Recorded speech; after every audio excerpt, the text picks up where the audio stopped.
우리가 지난주 이어서 출애굽기 오늘 이제 마지막 시간으로 우리가 함께 묵상하게 됩니다.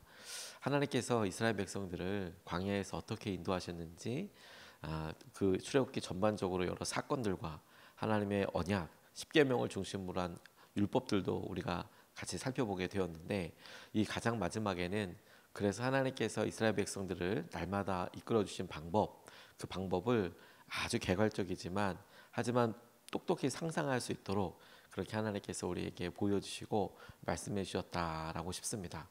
짧게 나와 있는 말씀에 하나님께서 실제로 그들에게, 이스라엘 사람들에게 이끌어 주실 때, 인도해 주실 때 이스라엘 백성들의 관점에서는 그게 어떻게 느껴졌을까? 어디를 중심으로 살아가게 되었을까? 하나님께서 이스라엘 백성들의 삶의 중심이 무엇이 되기를 원하셨는가? 이거를 우리가 깨닫게 될 수 있겠다 싶습니다. 광야에서 하나님께서 직접 인도하셨습니다. 이스라엘 백성들을. 그리고 하나님께서 직접 인도하시는 것에 대해서 40년 동안의 훈련 기간이 필요했다고도 볼 수 있는데요. 그 40년 동안의 인도하심의 핵심을 우리가 첫 번째로 살펴보고 싶은 것은 그들의 삶의 인도하심의 중심을 하나님께서는 명확하게 말씀하십니다. 이스라엘 백성들 인도하실 때 그 인도하심의 중심은 성막이었습니다. 성막. 오늘 34절에서 37절까지 말씀을 보면 이렇게 나와 있습니다. 그때 구름이 회막을 덮고 주님의 영광이 성막에 가득 찼다. 모세는 회막에 구름이 머물고 주님의 영광이 성막에 가득 찼으므로 거기에 들어갈 수 없었다. 이스라엘 자손은 구름이 성막에서 거치면 진을 거두어 가지고 떠났다.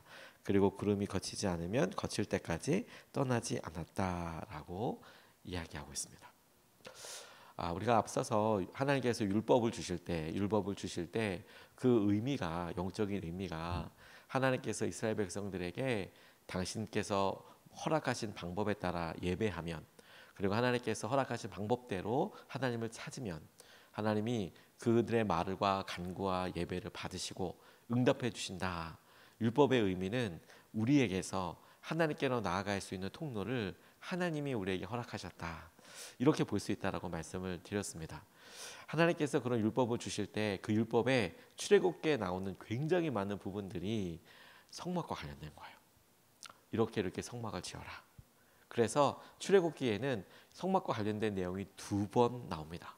하나님께서 모세에게 보여주실 때, 그리고 모세의 말을 따라서 이스라엘 여러 백성들이 참여하면서 그 성막을 지을 때, 그래서 하나님께서 하늘에 있는 성전 성막의 모양을 보여주시고 그것을 이 땅에 본인들이 실현해 가는 과정에서 마치 복명복창하듯이 이렇게 해, 네 그렇게 해, 이렇게 하겠습니다라고 복명복창하듯이 나와 있는 독특한 구조를 가지고 있어요. 근데 왜 이렇게 강조해서 나와 있느냐? 하나님께서 그들에게 삶의 중심이자 이스라엘 백성들이 어떻게 이동해야 하는지, 무엇을 보고 결정해야 하는지, 무엇을 보고 하나님께서 저들과 함께하고 계시는지를 확인할 수 있는지, 그 중심이 성막이었다는 거예요. 성막.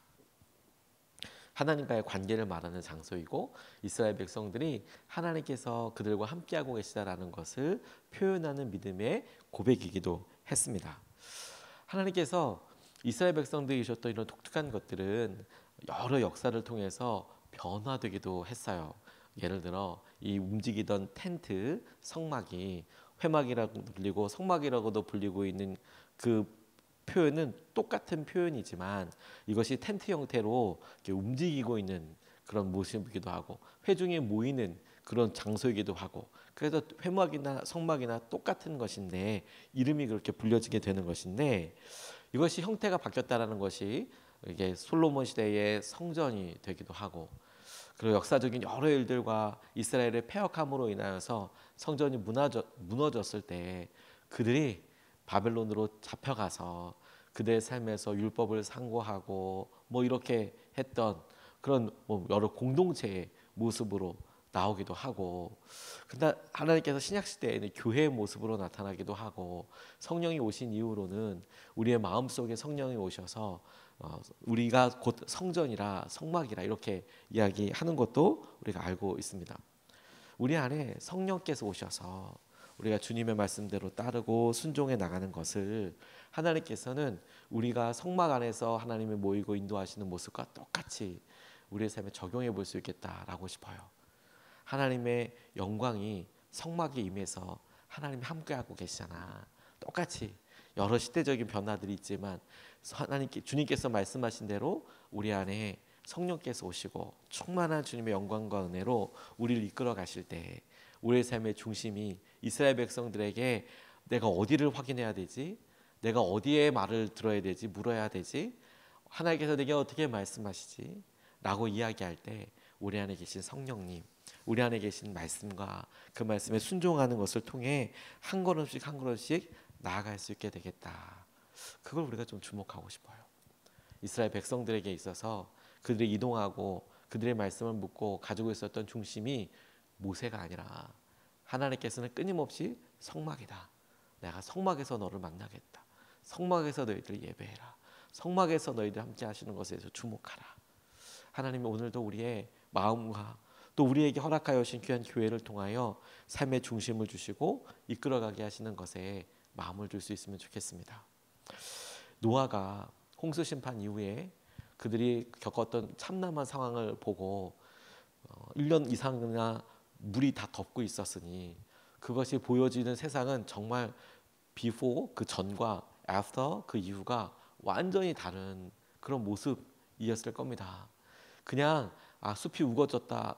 저는 한번 상상하기도 너무 두려울 것 같아요. 왜냐하면 제가 피해 지역에 이렇게 지진이나 피해 지역을 이렇게 갔을 때 보았던 것은 그냥 단순히 뭐가 많이 무너져 있구나 이런 게 아니라 세상이 바뀌어져 있더라고요. 세상이 확 다. 그래서 그런 생각을 해보면 노아가 나왔을 때 그가 보고 있는 그 앞은 어떤 모습이었을까?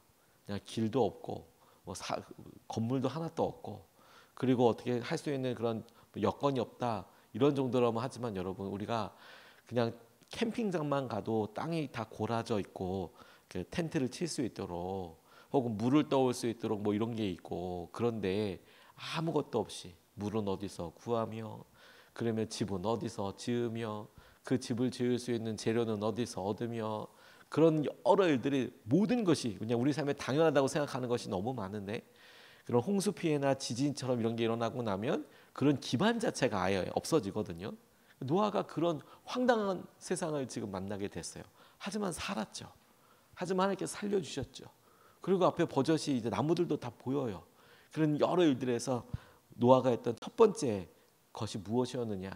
예배하는 거였어요. 예배하는 거. 그가 다시 시작할 때 예배하는 거. 그의 삶의 그의 가정의 삶의 중심이 예배였더라. 타락 이후에 심판 이후에 그들이 붙잡은 것은 예배였더라.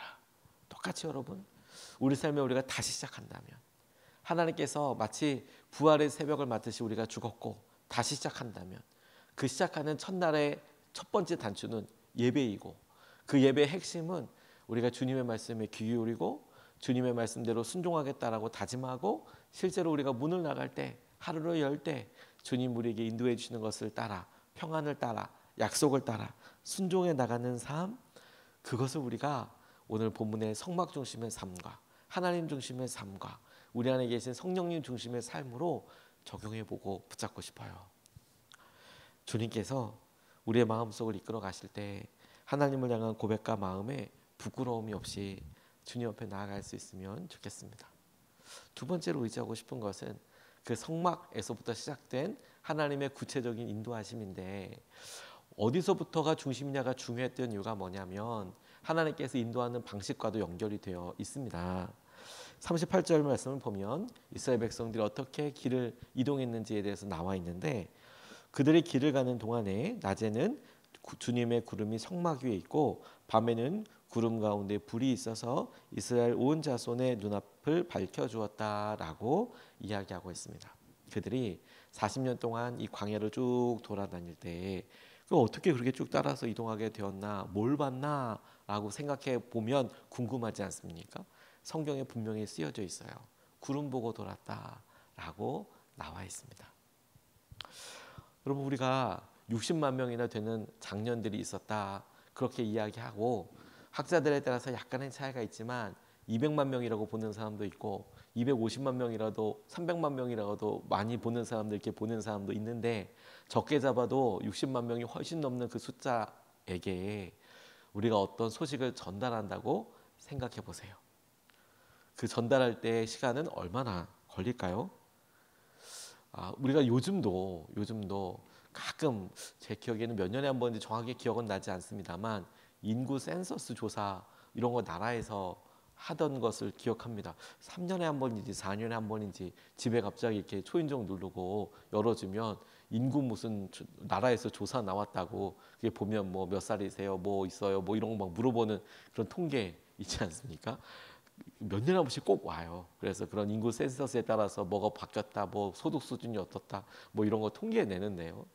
그거 통계 내는데도 요즘 현대 디지털 시대 이렇게 한다고 하는데도 사람이 일일이 다 찾아다니면서 다닐 때 한 달 잡아요. 한 달. 제가 정확히 기한 그 알바도 되게 꿀알바라고 하던데 그거 며칠 잡습니다. 그냥 한 방에 안 끝납니다. 하루에 안 끝나요. 그냥 그 동네 하는데도 며칠이 걸려요. 60만 명이면 여러분 이 태전동에 10개 있는 건데 10개 이상 있는 건데 그 남자들만 그러면 그 사람들한테 어떻게 출발하자고 얘기해요? 큰 소리로 들리면 이게 200만 명이 한꺼번에 들을 수 있는 소리를 지를 수 있는 사람은 없어요. 그러죠. 그런데 그렇게 모든 사람들이 보고 확인할 수 있는 기준이면서 동시에 하나님께서 각각의 사람들이 보고 판단할 수도 있고 그리고 하나님께서 명확하게 인도하실 수도 있다라고 하여는 귀한 사인이 뭐였냐면 구름이었어요.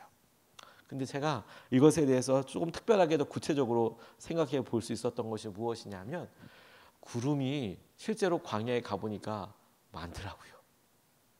구름이 많아요. 지중해에서 이렇게 오는 구름도 있고 구름이 많아요. 의외로. 혹은 구름이 아예 없던지. 제가 이렇게 되게 보다가 요즘 우리가 하늘을 봐도 구름 많지 않습니까? 이스라엘도 똑같아요. 구름 많아요. 그러면 이런 질문을 대번에 할 수 있지 않겠습니까? 어느 구름이요, 주님? 어떤 구름을 보면 되나요? 우리도 그렇지 않습니까? 삶에서 어떤 사인들을 구할 때 구름이라도 줬으니까 보여주십시오라고 해야 할 때 어떤 구름이요? 어떤 사인이요? 뭘 잡으면 됩니까? 그래서 성전에서 올라오는 구름에 대해서 계속 이야기하는 거예요.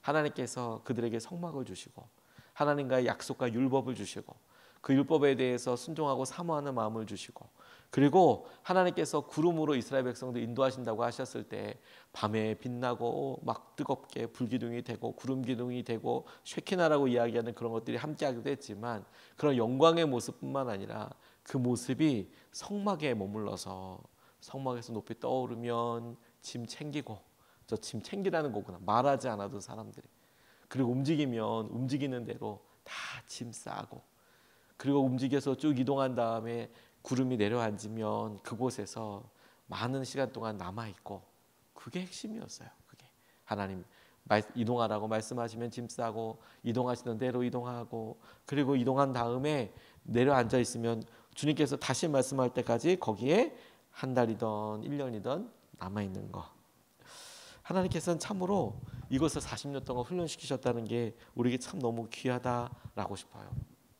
민수기 33장에는 이스라엘 백성들이 광야를 이렇게 이동하면서 머물렀던 진을 쳤던 장소가 나오는데 총 42개의 장소가 나옵니다. 그리고 우리가 잘 알다시피 이스라엘 백성들이 40년 동안 광야를 돌아다녔으니까 그러면 통계로 그냥 대충 생각해 보면 얼마나 자주 얼마나만큼 기간 동안에 이동한 셈이 되는 겁니까? 거의 1년 정도가 되겠죠. 42곳을 뭐 40년 동안 돌아다녔으니까 목사님 뭐 11개월 정도에 뭐 이렇게 계산할 게 아니라 대충 1년에 한 번 정도 이동한 거 아닙니까?